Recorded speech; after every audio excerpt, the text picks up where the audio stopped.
안녕하십니까. 김세진 목자입니다. 성탄을 강 말씀을 맡겨주신 하나님께 감사와 찬송을 드립니다.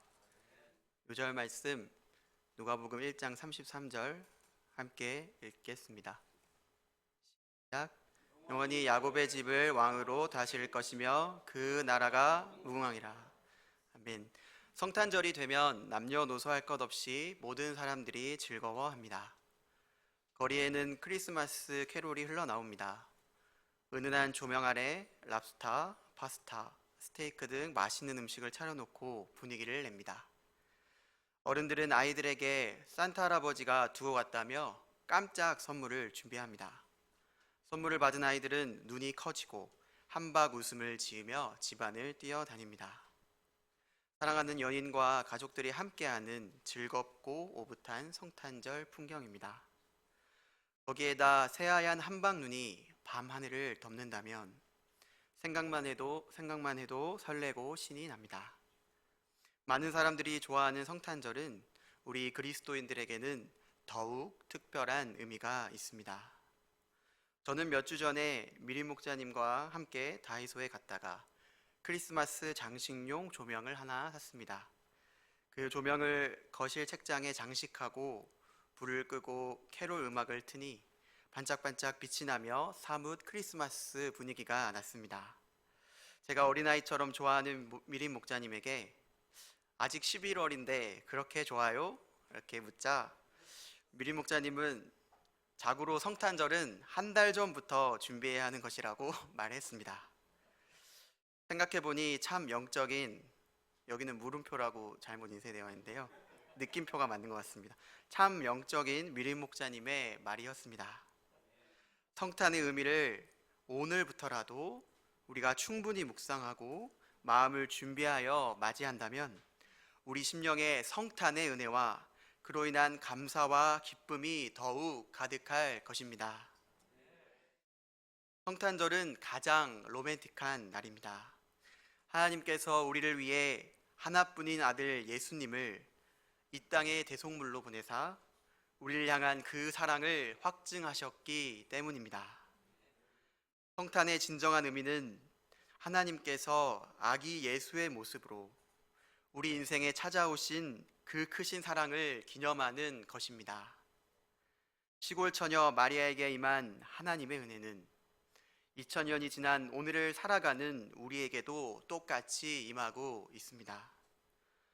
은혜는 자격 없는 자에게 주어지는 선물입니다. 지극히 평범하고 때로는 아무것도 아닌 것 같은 나에게도 하나님은 영원한 왕으로 함께 하십니다. 오늘 말씀을 통해 마리아와 우리가 받은 은혜가 어떤 은혜인지, 마리아의 몸을 빌려 탄생하신 예수님은 우리에게 어떤 분이 되시는지 깊이 생각해 보는 가운데 성탄의 기쁨이 충만할 수 있기를 기도합니다.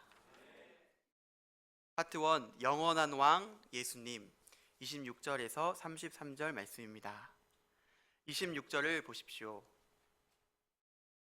여섯째 달에 천사 가브리엘이 하나님의 보내심을 받아 갈릴리 나사렛이란 동네에 가서 엘리사벳이 하나님의 능력으로 세례 요한을 잉태한 일이 있은 후 여섯째 달에 천사 가브리엘이 이번에는 갈릴리 나사렛이란 동네에 찾아갔습니다.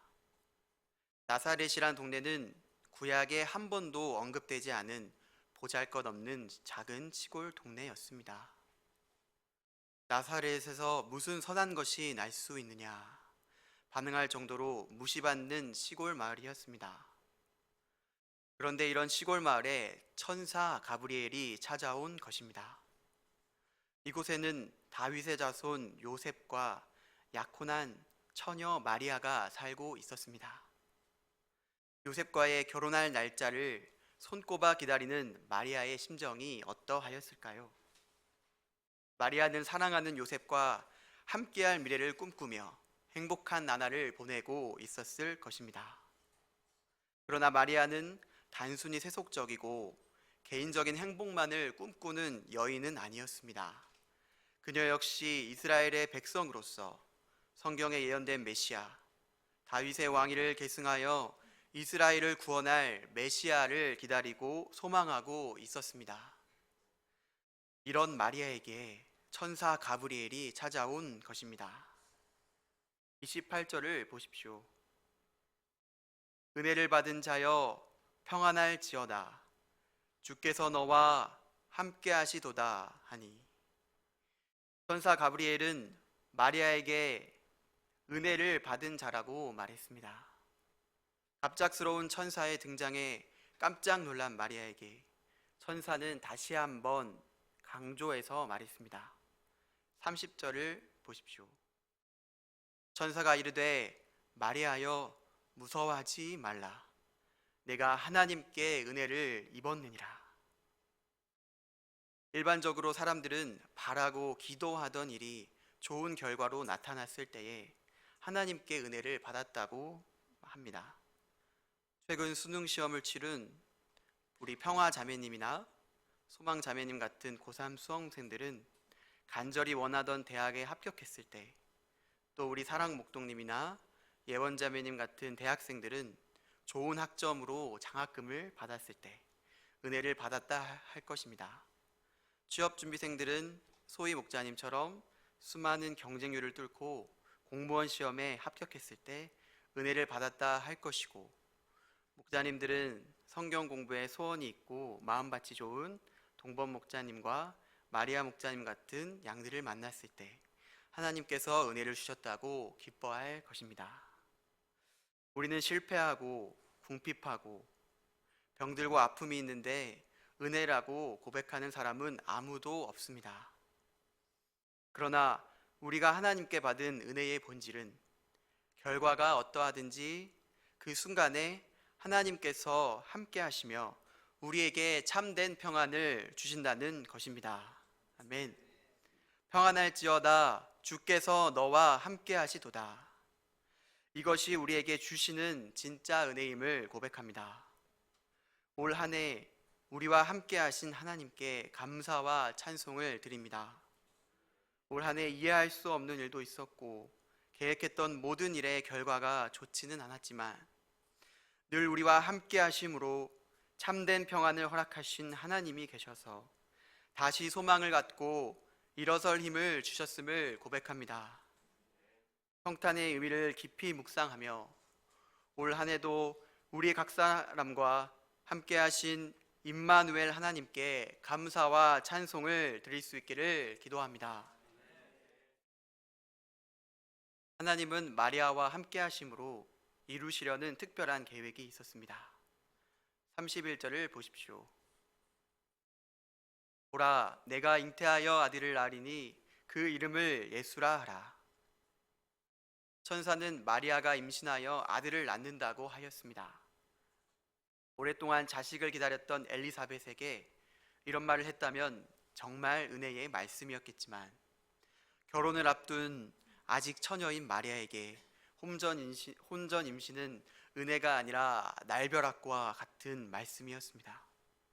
사랑하는 정혼자 요셉으로부터 오해를 받고 결혼이 깨질 수도 있었습니다. 무엇보다도 당시 유대 사회에서 율법에 따라 여성이 미혼모가 되면 돌에 맞아 죽어야 했습니다. 이런데도 천사는 왜 마리아가 은혜를 받았다고 말하는 것입니까? 예수라는 이름의 의미는 하나님은 구원이시다라는 뜻입니다. 마리아를 향한 하나님의 계획은 그녀가 예수님을 낳는 성모로서 인류 구속 역사에 쓰임을 받는 것입니다. 평범한 시골 처녀 마리아가 인류를 구원할 메시아를 잉태함으로 성모 마리아가 된다는 것은 한 여인의 입장에서는 당황스럽고 난처한 일이지만, 이로 인해 마리아를 포함한 인류 모두가 받게 될 죄사함과 구원은 너무나도 놀라운 은혜입니다.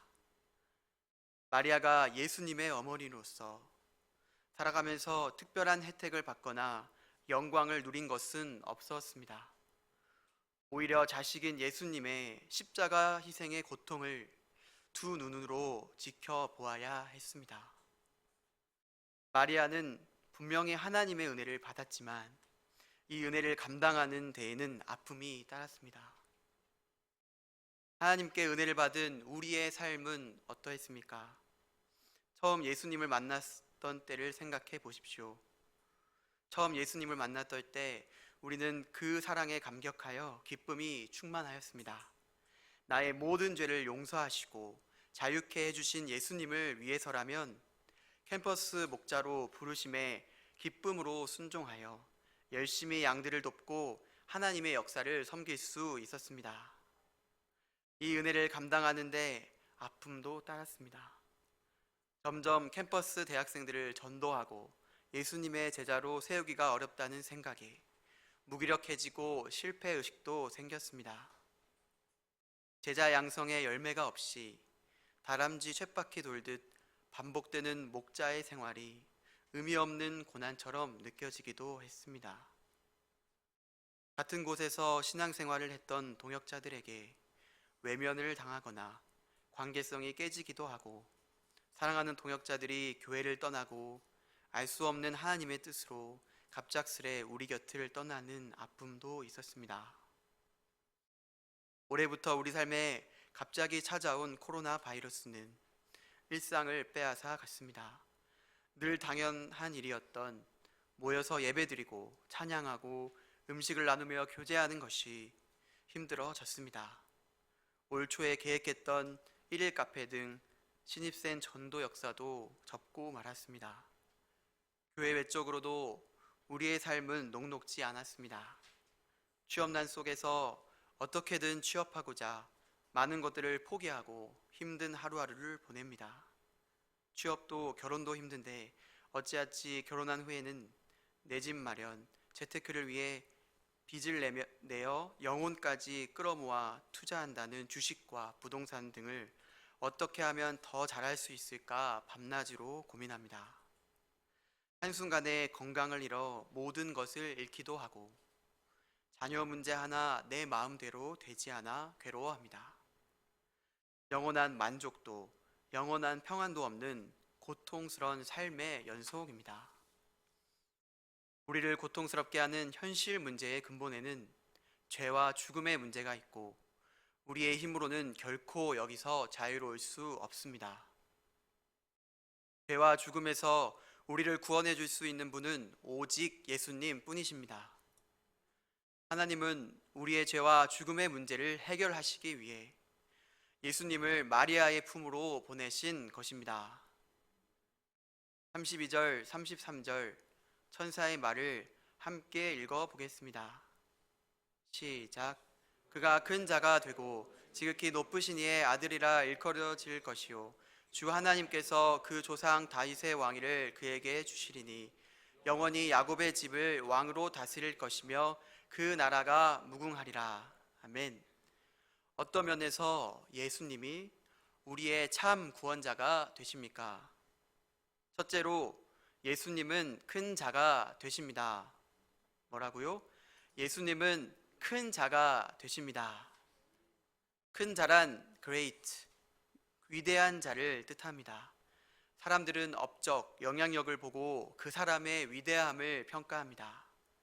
특히 축구계에서는 손흥민 선수가 외국 무대에서 월드 클래스, 세계 수준의 축구 선수로서 위대하다는 평가를 받고 있습니다.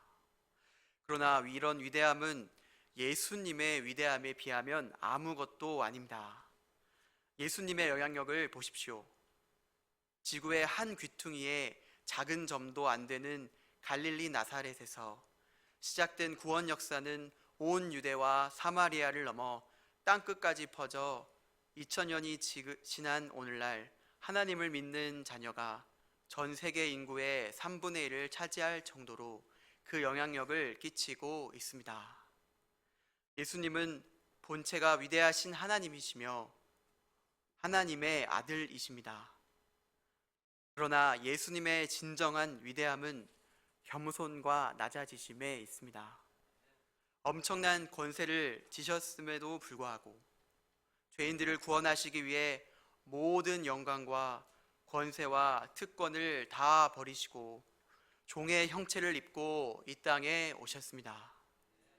예수님은 태어나실 때부터 말구유에 누이심으로 인간의 모든 비천함과 슬픈 운명을 담당하셨기에 공감하지 못할 사람이 없으십니다. 예수님이야말로 가장 위대하신 분이십니다. 따라서 이 예수님께 구원을 받고 예수님을 배우고 닮아가는 삶이 진정으로 위대한 삶입니다. 많은 사람들이 위대해지고 싶어 하지만 삶의 목적과 참된 가치를 몰라 헛된 곳에 자기 에너지와 시간을 쏟으며 방황하는데, 예수님은 이러한 무의미한 삶에서 우리를 구원하셨습니다. UBF가 우리 7부가 실천하려는 목자의 삶은 이런 위대한 예수님을 따라가는 삶입니다. 목자의 섬김과 기도로 죄로 죽어가는 한 사람이 변화되고 생명력 넘치는 예수님의 제자로 성장합니다. 여기에는 분명 고난이 따르지만 위대한 예수님을 닮은 제자들을 낳고 키우는 목자의 삶이야말로 가장 위대하고 가치 있는 삶입니다.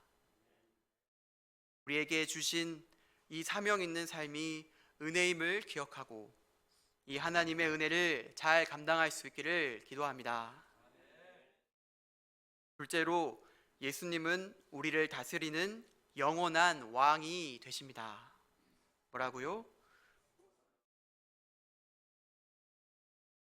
우리를 다스리는 영원한 왕이 되십니다.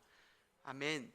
만일 예수님께서 우리를 죄 가운데서 구원하시기만 하고 어디론가 떠나버리시며 더 이상 다스려 주시지 않는다면 우리는 구원의 은혜를 간직하지 못한 채 또다시 죄 가운데 방황할 수밖에 없을 것입니다.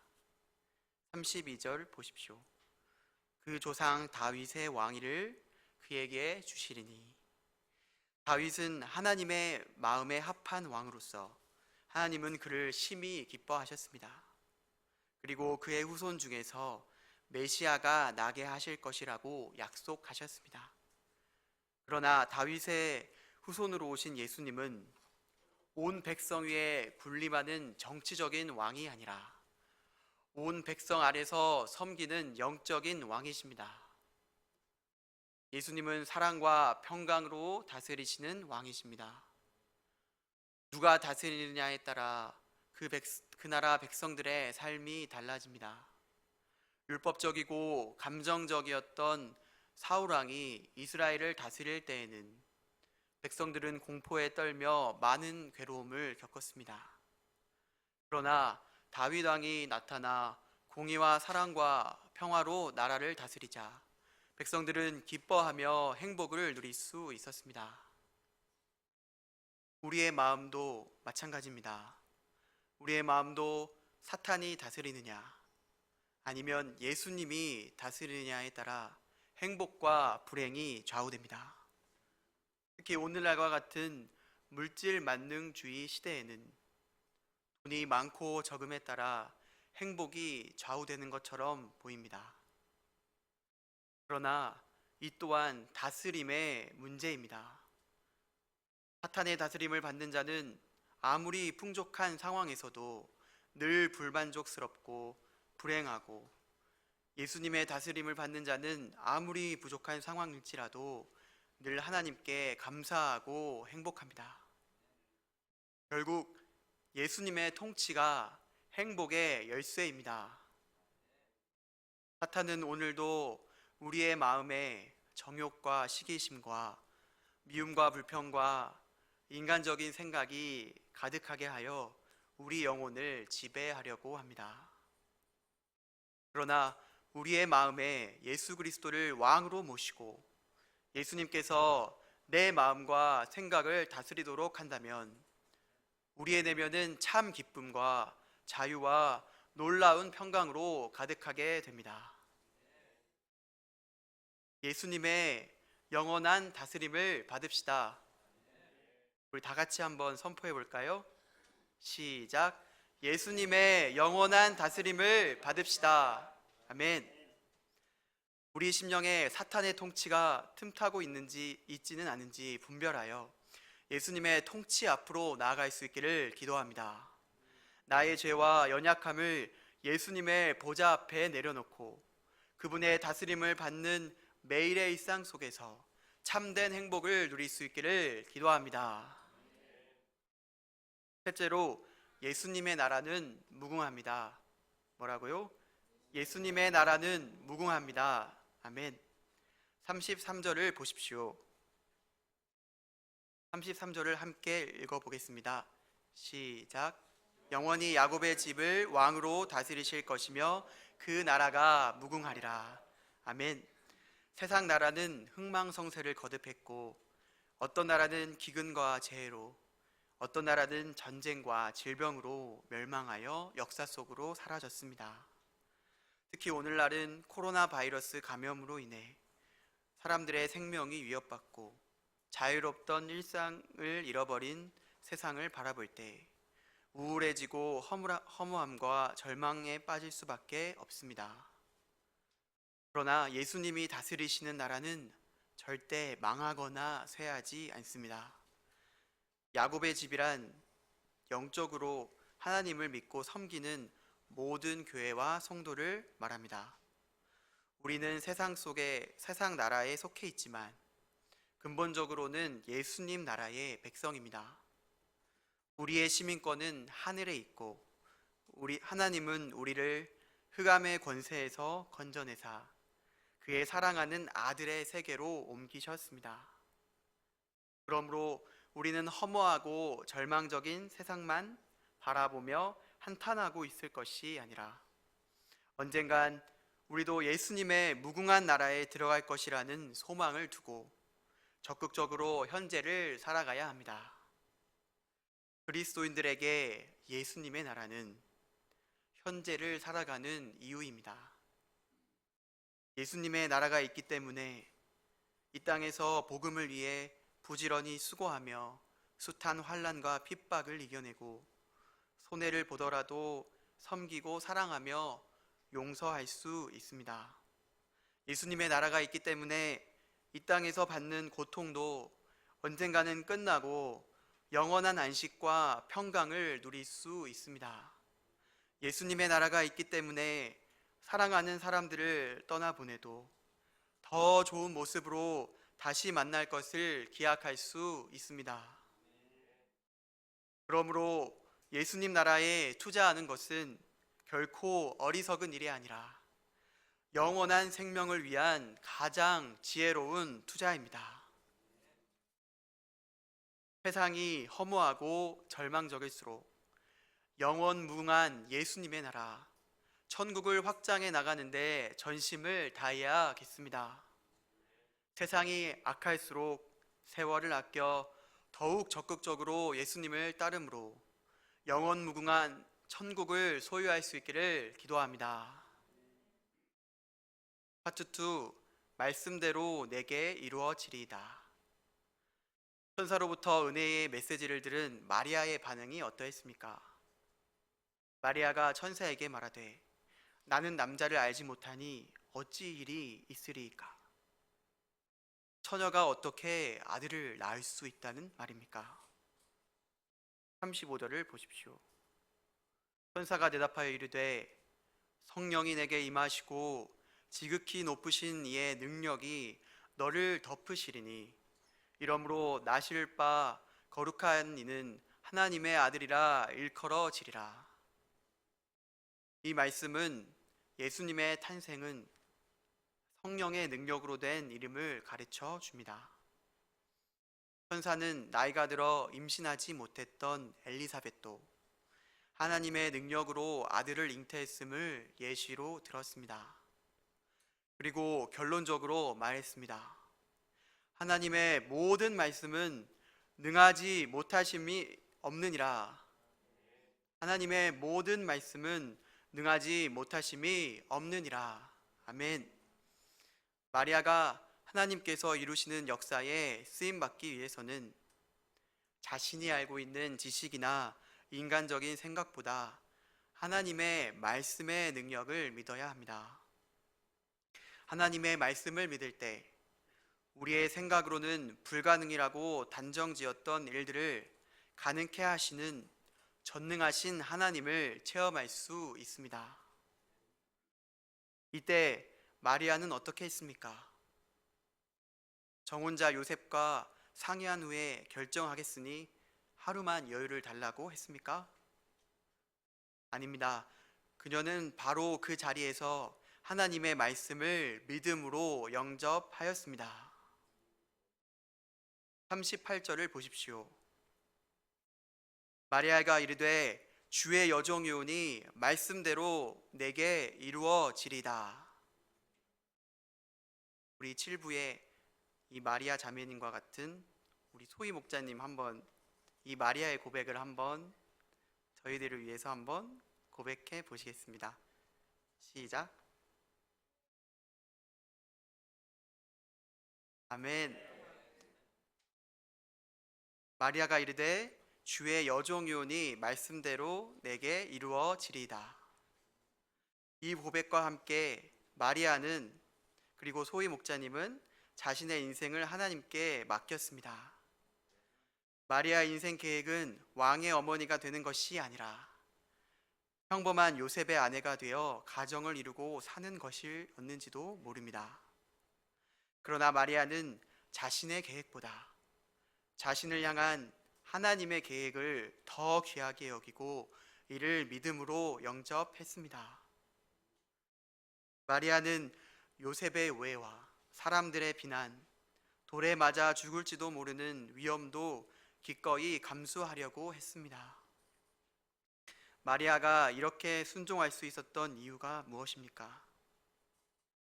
마리아에게는 요셉의 아내요, 부모의 딸이기 이전에 주의 여종이라는 분명한 정체성이 있었습니다. 그녀는 주님의 여종으로서 주님께서 원하시면 언제든지 기꺼이 자신을 드릴 수 있는 준비가 되어 있었습니다. 하나님은 하나님을 경외함으로 자신을 겸손하게 내어드리는 자를 귀하게 사용하십니다. 오늘도 하나님께서는 순종하는 한 사람을 통해 하나님의 구속 역사를 이루어 가십니다. 우리 모두 주님의 종으로서의 정체성을 가지고 하나님께서 이루시는 놀라운 구원 역사에 귀하게 쓰임받을 수 있기를 기도합니다.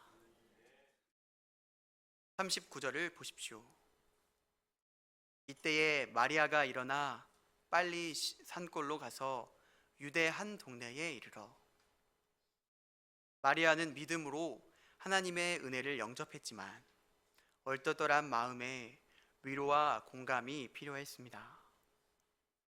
마리아는 엘리사벳을 찾아갔습니다. 중요한 문제가 생겼을 때 믿음의 사람을 찾아가는 것은 매우 중요합니다. 41절에서 45절을 보면 엘리사벳이 마리아의 무난함을 들을 때 아이가 복중에서 뛰놀았습니다. 이때 엘리사벳은 성령이 충만하여 소리쳤습니다. 여자 중에 내가 복이 있으며 내 태중의 아이도 복이 있도다. 내 주의 어머니가 내게 낳아오니 이 어찌 된 일인가. 엘리사벳은 마리아를 내 주의 어머니라고 칭함으로 그녀에게 임한 일이 하나님의 은혜라는 확신을 심어 주었습니다. 엘리사벳의 모습에서 신앙적인 조언을 하는 목자의 자세에 대해 배울 수 있습니다. 엘리사벳이 만약 내가 은혜를 받기는 했지만 처녀로서 참 안타까운 일이구나.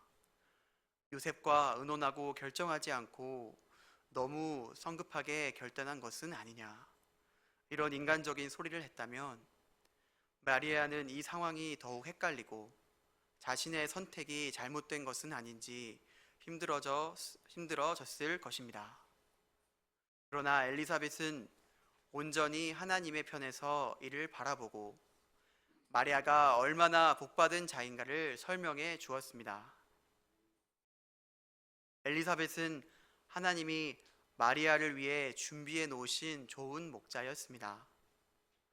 목자의 가장 중요한 자세는 성령 충만한 가운데 그 영혼에게 두신 하나님의 뜻과 계획을 잘 해석해주고 믿음의 길을 갈 수 있도록 축복하고 격려하는 것입니다. 신앙적인 조언을 하기 위해서는 내가 먼저 성령 충만함을 받아야 하는 것입니다. 엘리사벳의 축복과 격려로 마리아는 성령으로 충만해져서 기뻐하며 하나님을 찬양했습니다. 내 영혼이 주를 찬양하며 내 마음이 하나님 내 구주를 기뻐하였음은 그의 여종의 비천함을 돌보셨습니다.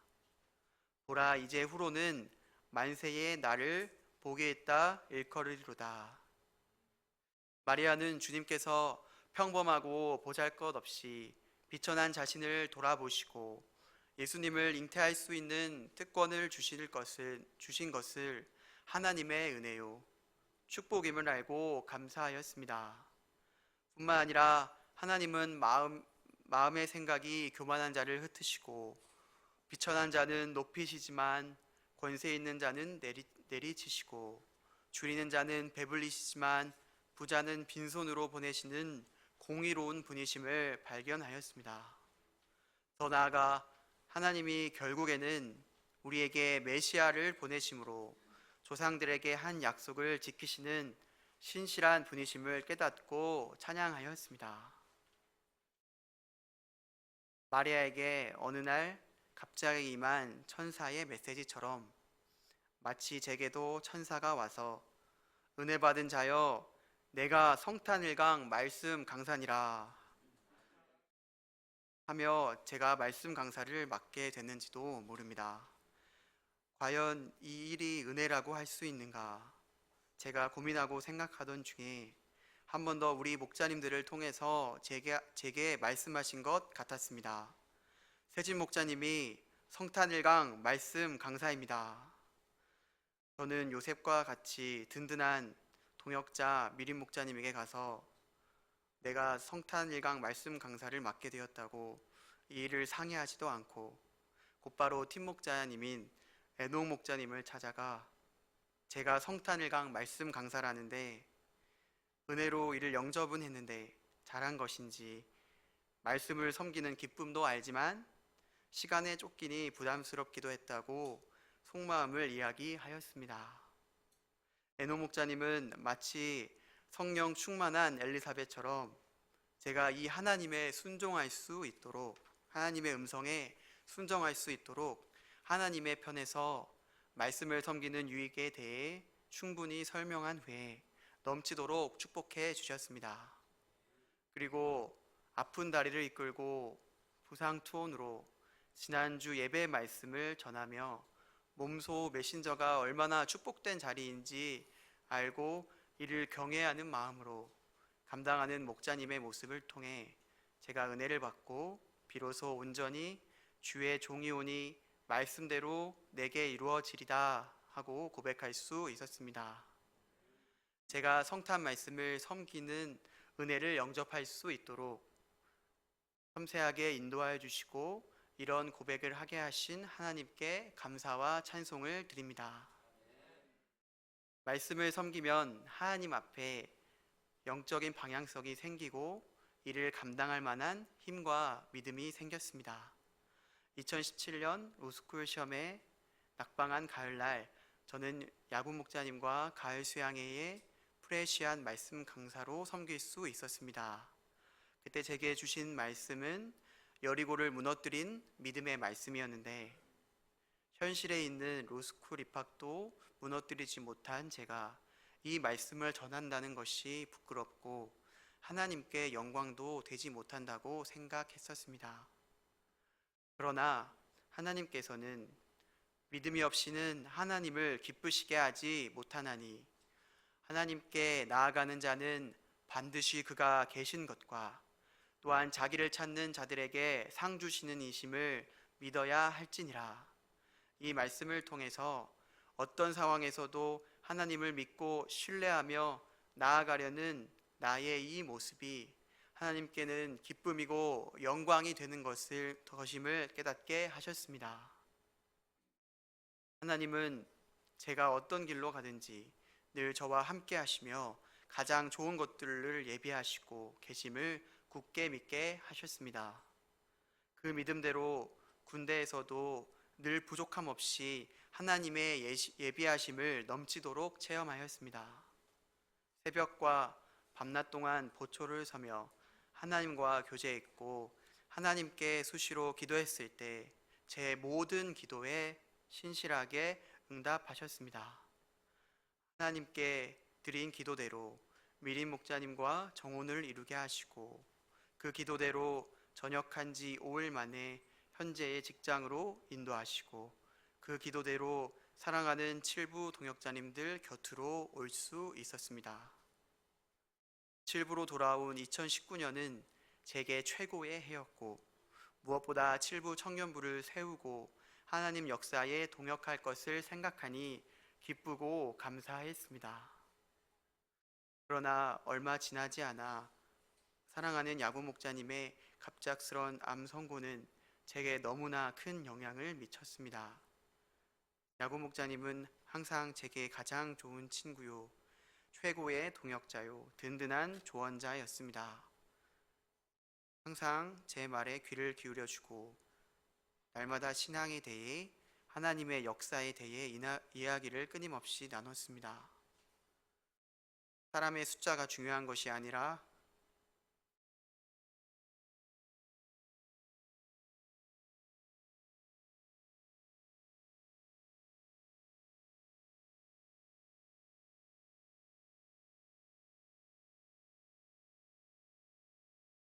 사람의 숫자가 중요한 것이 아니라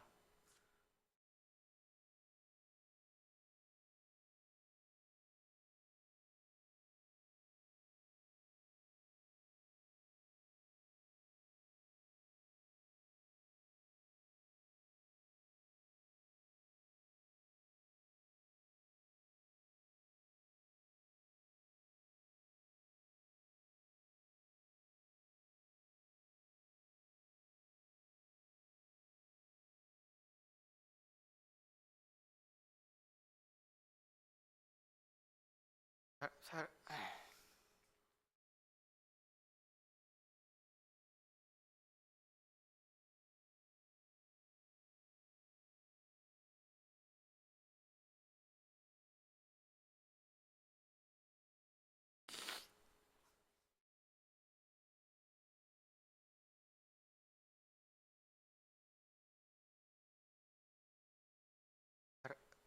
사람의 숫자가 중요한 것이 아니라 사랑이 중요하다는 공통된 생각으로 청년부 한 사람 한 사람을 진심으로 사랑하고 섬길 때 하나님의 말씀을 들은 이들이 변화되고 예수님의 제자로 세워져 갔습니다. 우리는 청년부를 섬기며 하나님의 살아계심을 찬양했습니다. 야구 목자님이 회복되기만을 기대하고 소망했지만 결국 야구 목자님을 떠나보내야 했습니다. 앞으로도 동역하며 이룰 것이 많고 나누고 싶은 꿈과 비전도 많은데 제 삶의 70%가 공두리째 날아가는 기분이었습니다.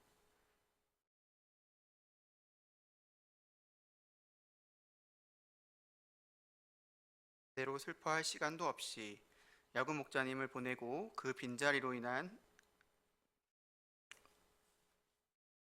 상실감과 허무함이 찾아왔습니다.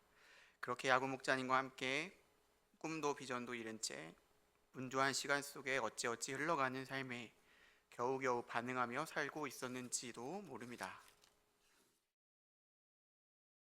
말씀을 준비하면서 제 마음을 솔직하게 들여다보게 되었습니다. 상실감과 허무함이 뒤범벅되어 있는 불쌍한 심령이 있었습니다. 하나님께서